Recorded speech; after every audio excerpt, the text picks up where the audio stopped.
तो लाख टके की बात में आज बात हो रही है अफगानिस्तान की। सवाल यही कि तालिबान के आगे अफगानिस्तान की सेना ने आखिर सरेंडर क्यों कर दिया। लेकिन इस बीच लोगों के जहन में जो सबसे बड़ा एक और सवाल है वो ये कि आखिर अमेरिका की सेना ने भी तालिबान के आगे सरेंडर क्यों कर दिया या अफगानिस्तान को उसके हाल पर क्यों छोड़ दिया। क्या कुछ इसके पीछे की वजह है, ये भी आपको बताते हैं।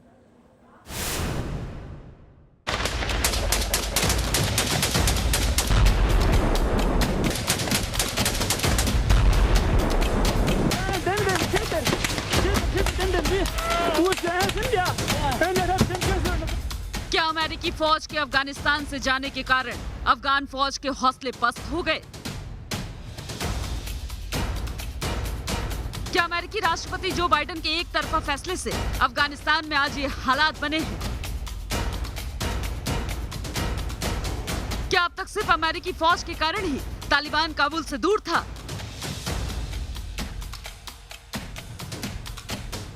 क्या अफगानिस्तान के मोर्चे पर अमेरिका नाकाम हो गया?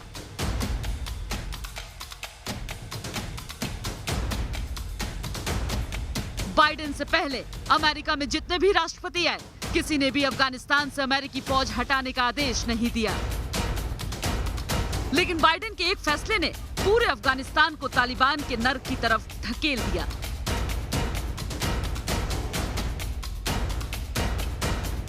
ऐसे में जब दुनिया भर में बाइडेन के फैसले पर सवाल उठने लगे, तो अफगानिस्तान के इन हालात के लिए जो बाइडेन ने अफगानिस्तान के राष्ट्रपति रहे अशरफ गनी पर ठीकरा फोड़ दिया। Political leaders of Afghanistan were unable to come together for the good of their people, unable to negotiate for the future of their country when the chips were down. They would never have done so while U.S. troops remained in Afghanistan, bearing the brunt of the fighting for them. We were clear-eyed about the risks. We planned for every contingency, but the truth is, this did unfold more quickly than we had anticipated. So what's happened? Afghanistan political leaders gave up and fled the country. असल सच्चाई ये है कि जिस दिन Biden ने America से निकलने का फरमान जारी किया, उसी दिन अफगानिस्तान की तकदीर में तालिबान का साया गहरा गया। जानकार मान रहे हैं कि अफगान सेना के हौसले पस्त होने की वजह अमेरिका का रवैया रहा है। तालिबान ने कतर में 2020 में हुए समझौते की अपनी शर्तें पूरी नहीं की। बावजूद इसके अमेरिका अफगानिस्तान से बाहर निकल रहा है। इससे अफगान सैनिकों को ये लगा कि अमेरिका के जाने से उनके पास जंग लड़ने लायक संसाधन ही नहीं होंगे। ऐसे में अफगान फौज इस नतीजे पर पहुंची कि उनके पास लड़ने की कोई वजह ही नहीं है। इसके चलते अफगानी कमांडरों ने बेकार में अपनी जान गंवाना ठीक नहीं समझा और सरेंडर कर दिया। कुछ मीडिया रिपोर्ट्स में यह दावा भी किया जा रहा है कि अफगानी नेताओं ने अमेरिकी राष्ट्रपति को भी भ्रम में रखा। अफगानिस्तान की अशरफ गनी सरकार ने बाइडेन ने यह भरोसा दिलाया कि अफगानिस्तान की सेना तालिबान से मुकाबला करने की ताकत रखती है, लेकिन असल में अफगान फोर्स की ताकत तालिबान के आगे कुछ नहीं थी। तालिबान ने 17 शहरों पर सिर्फ 120 घंटों में कब्जा कर लिया। इनमें कंधार और हेरात भी शामिल है, जो काबुल के बाद दूसरे और तीसरे सबसे बड़े शहर हैं। और काबुल तो तालिबान ने बिना किसी जंग के जीत लिया। अफगानिस्तान में तालिबान की वापसी का मतलब है कि वहां अमेरिका फेल हो चुका है। 20 साल में अमेरिका ने अफगानिस्तान में पानी की तरह पैसा बहाया। इतने सालों में अमेरिका ने अफगानिस्तान में 61 लाख करोड़ रुपए खर्च किए, लेकिन न तो अफगानिस्तान की ताकतवर सेना खड़ी कर सके, न ही अफगानिस्तानी जनता के बीच तालिबान के खिलाफ माहौल बना सके। Team news nation. तो हालात क्या रहे तालिबान के काबिज होने के, ये तो आपने समझ लिए, लेकिन बदलते वक्त के तालिबान को भी आपको बताते हैं। लगातार हर कोई जानता है कि तालिबान महिला विरोधी है, आज़ादी विरोधी है, शरिया कानून की वकालत करता है, लेकिन किस तरीके से तस्वीर को बदलने की कोशिश इस बदले हुए तालिबान की तरफ से की जा रही है, ये हम आपको दिखा रहे हैं। दरअसल में ये अपनी छवि को सही तरीके से दिखाने का एक प्रोपेगेंडा है। ऐसे वीडियो लगातार सोशल मीडिया में जारी किए जा रहे हैं, जिसमें ये बताया जा रहा है कि देखिए तालिबान के सामने भी महिला अपना प्रोटेस्ट दर्ज करा सकती हैं, महिला विरोध दर्ज करा सकती हैं, मानो तालिबान ना हुआ कोई लोकतंत्र हो गया, जमहूरियत हो गया। ये तस्वीर हम आपको दिखा रहे हैं, ये काबुल से सामने आई और इस तरीके के लगातार एक के बाद एक कई प्रोपेगेंडा वीडियो तालिबान की तरफ से भी पेश किए जा रहे हैं। बताने की कोशिश ये की जा रही है कि हालात सामान्य हैं, महिलाएं अपनी आवाज़ उठा सकती हैं, महिला विरोध प्रदर्शन कर सकती हैं। इस तरीके की प्रोपेगेंडा वीडियो। एक और वीडियो जो मुल्ला याकूब का फरमान आया, तालिबान ने पूरे अफगानिस्तान पर कब्जा कर लिया है, लेकिन किसी भी तालिबानी को किसी नागरिक के घर जाने का अधिकार नहीं है। किसी भी तालिबानी को किसी पूर्व सरकारी अधिकारी के घर से उनकी गाड़ियां और उनके हथियार छीनने का हक नहीं है। तालिबानियों को एक बात याद रखनी है, उन्हें सरकारी संपत्तियों की रक्षा करनी है। तो देखिए जरा, तालिबान के प्रोपेगेंडा से जुड़ी दो तस्वीरें हम आपको बता रहे हैं, दो खबर दिखा रहे हैं। एक तरफ तालिबान दिखा रहा है महिलाओं को विरोध प्रदर्शन करते हुए, मानो महिलाएं पूरी तरीके से सुरक्षित हैं, अपने हकों की आवाज उठा सकती हैं। वहीं दूसरी तरफ तालिबानी नेता सोशल मीडिया पर यह अपील कर रहा है कि सब कुछ सामान्य है, किसी को परेशान करने की जरूरत नहीं है।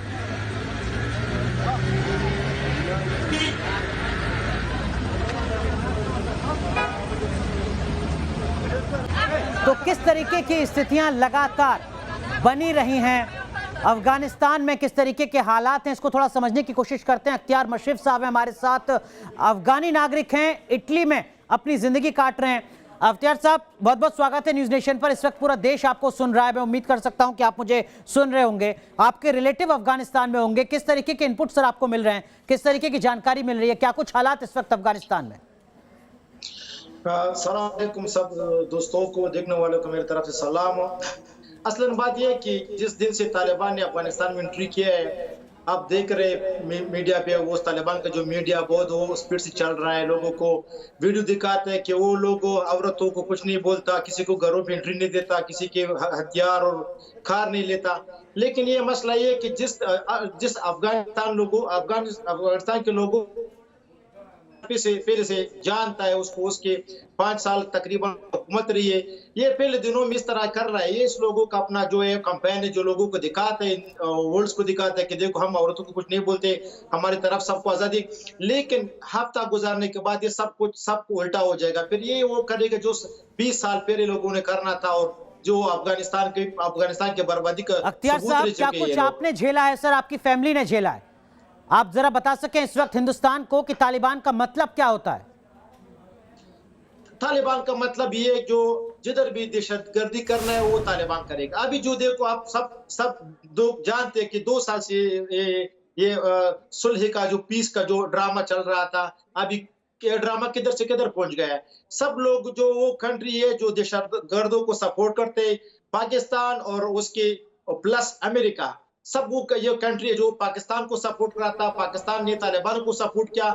ये लोग है जो हम इस लोगों की वजह से 20 साल से हमने चीन के आराम से ना सो सके, आराम से ना जी ना सके।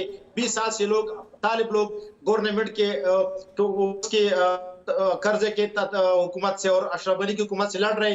ये लोग है जो अभी तक अफगानिस्तान का बर्बादी का जो जिम्मेदार लोग। बिल्कुल, लेकिन अख्तियार साहब, आपको अपना मुल्क क्यों छोड़ना पड़ा? आपको इस वक्त इटली से हमारे साथ क्यों जुड़ना पड़ा?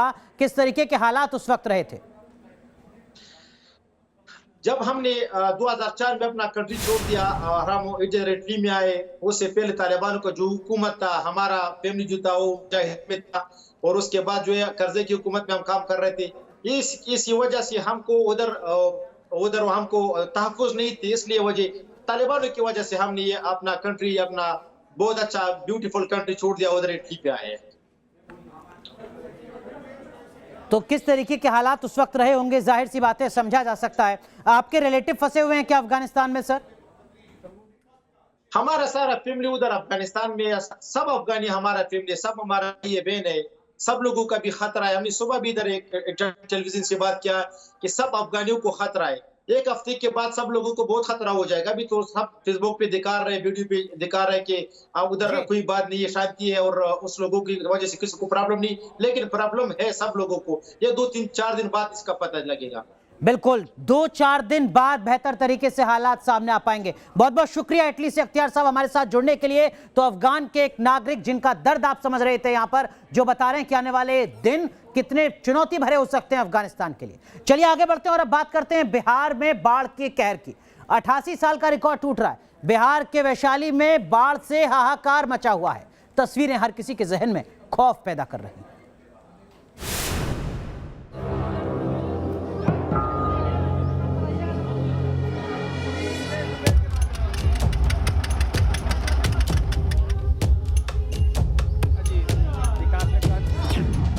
लहरों का प्रहार, जिंदगी लाचार।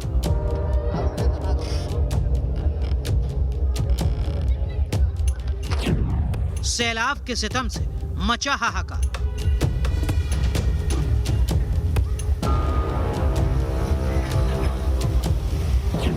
बिहार के वैशाली में जल कहर। गंगा नदी में उफान से वैशाली जिले में जल प्रलय जैसे हालात हैं। यहाँ गंगा का रौद्र रूप हर किसी को डरा रहा है।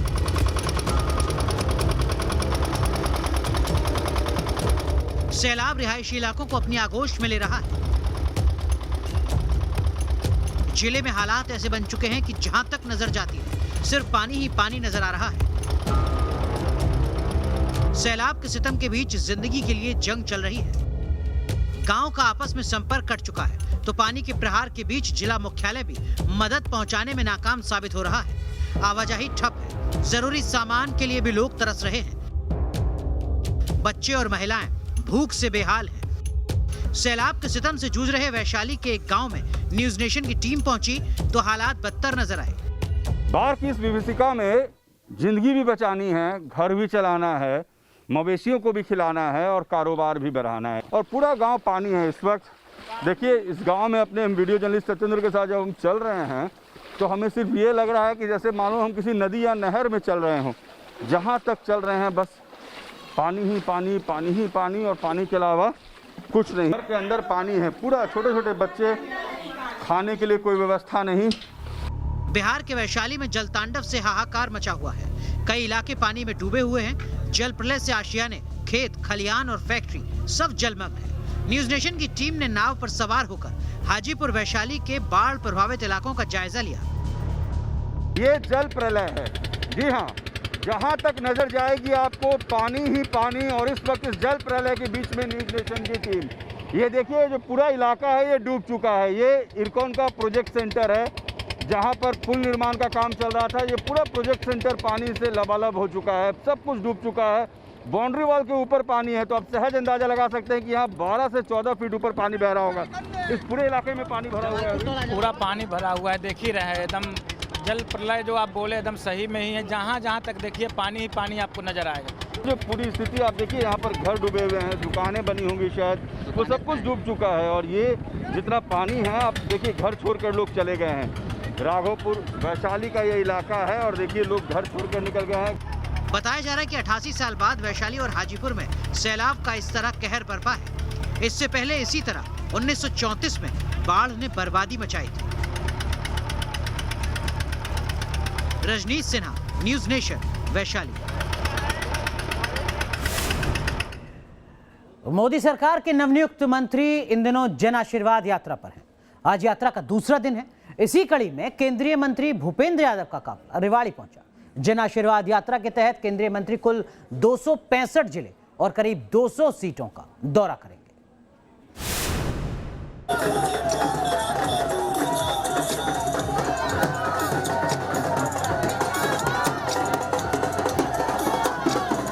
सड़क पर उमड़ा ये हुजूम है बीजेपी के समर्थकों का। ये हुजूम बीजेपी को मिल रहे अपार जन समर्थन का है। केंद्रीय मंत्री भूपेंद्र यादव के नेतृत्व में जैसे ही बीजेपी की जन आशीर्वाद यात्रा हरियाणा के रेवाड़ी पहुंची, लोगों ने पूरे जोश के साथ अपने नेता का इस्तकबाल किया। इस मौके पर भूपेंद्र यादव ने कहा कि जन आशीर्वाद यात्रा बीजेपी की नहीं बल्कि पूरे देश की। और इस यात्रा को पूरी पार्टी निकाल रही है। ये पूरा पार्टी का कार्यक्रम है और पार्टी का कार्यक्रम इसलिए भी है कि पहली बार देश में एक ऐसा मंत्रिमंडल बना है जिसमें सबसे ज्यादा पिछड़े वर्ग के लोगों को स्थान दिया है।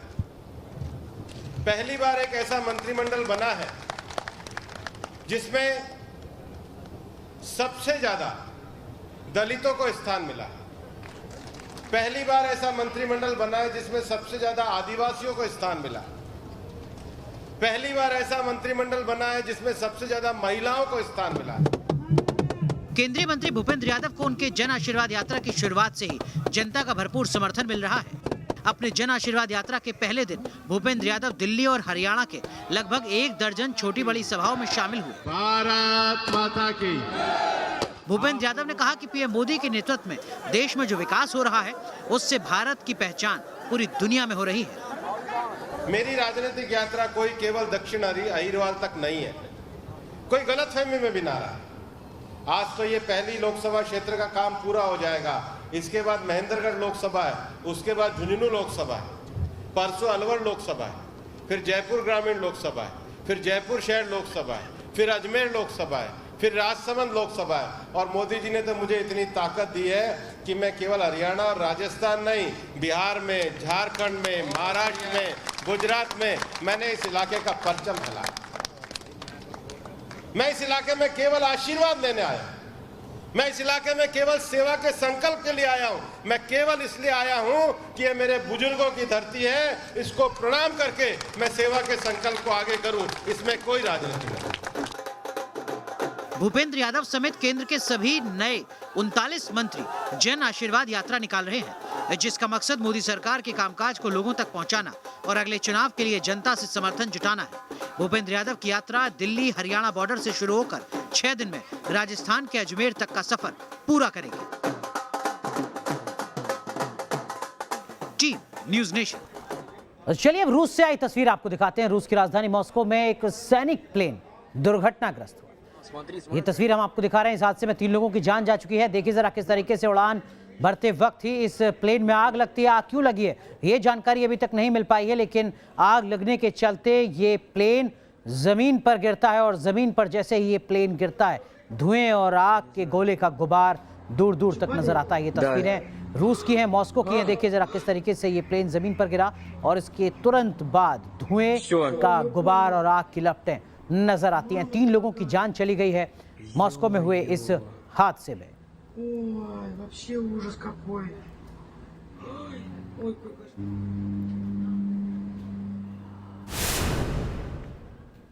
चलिए लास्ट की बात में आज के लिए बस इतना ही, लेकिन अफगानिस्तान झांकी है, पाकिस्तान बाकी है। दिखाएंगे आपको ब्रेक के बाद खबर कट टू कट स्पेशल में बिना त्यागी के साथ।